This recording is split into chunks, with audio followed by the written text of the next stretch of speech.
Right, onto this camera then. Okay, over to here. There's Juliet. Hopefully that's okay. Got me. Right, let's get down to the kitchen. Okay, following down here. And what we've got here, piece of A4 paper, some scissors, some pencils. Okay, and what we actually want is a square piece of paper. So we're going to start by doing that. Juliet might need to zoom in. So we are going to, first of all, just fold that corner there and cut down like so.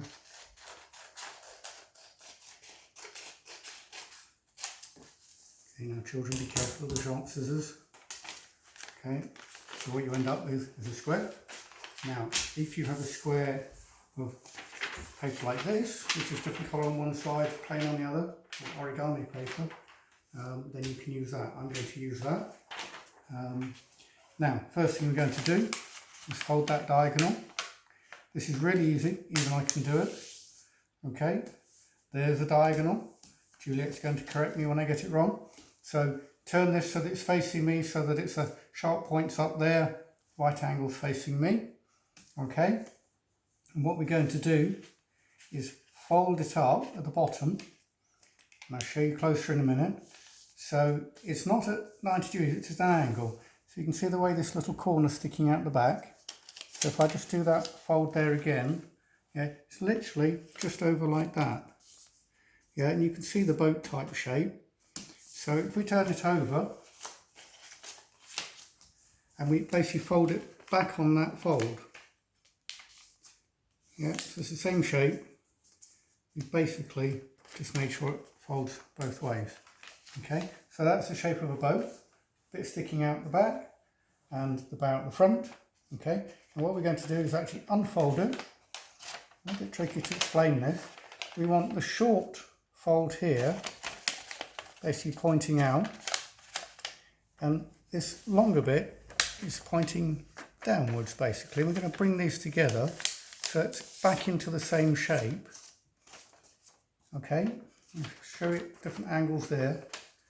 Okay, so it's the same shape, but now we've just got the coloured side outside, and importantly it will stand up.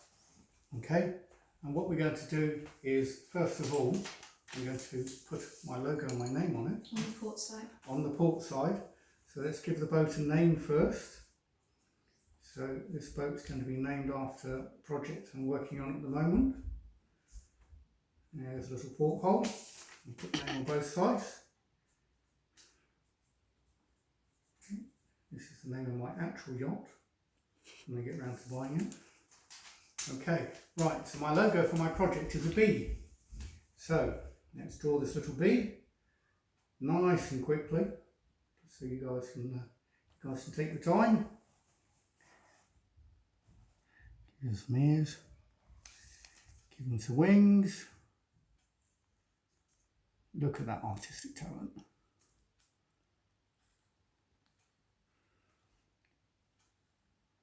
Yeah, the digital design's a little bit more accurate than this. Anyway. Now it's a bee, so it's going to be yellow or orange. And of course it's going to have some stripes.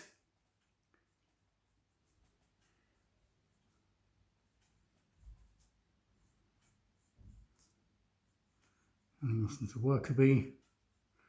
Okay, right, there's my bee. Okay, that's my boat. Just going to clear this stuff out of the way here. And I'm going to have a little race with Juliet.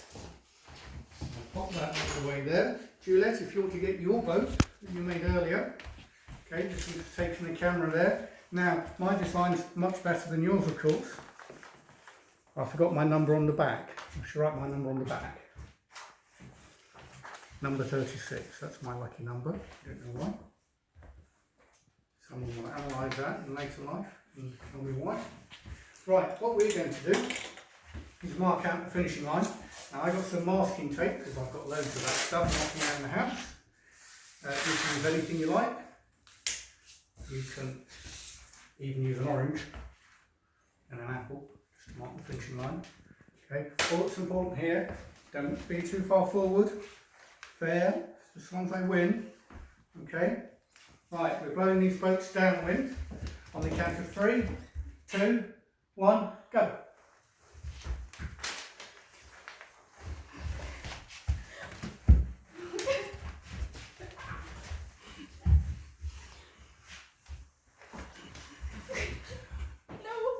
I'm blocking the wind.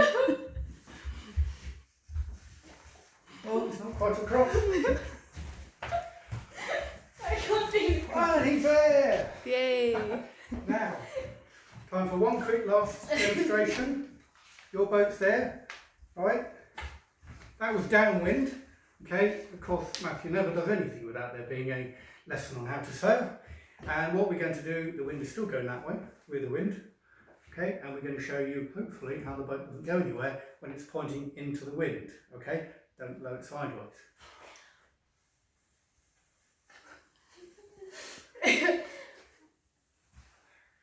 Point being, if you point your boat into the wind, you don't go anywhere.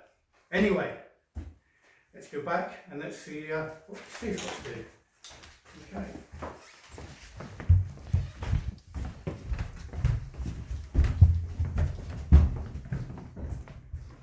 Cameraman's not keeping up. Okay. Oh, back in my chair again. Let me take that camera off you. Okay, and I'm going to switch over to other camera. Let me pop that one down there and click.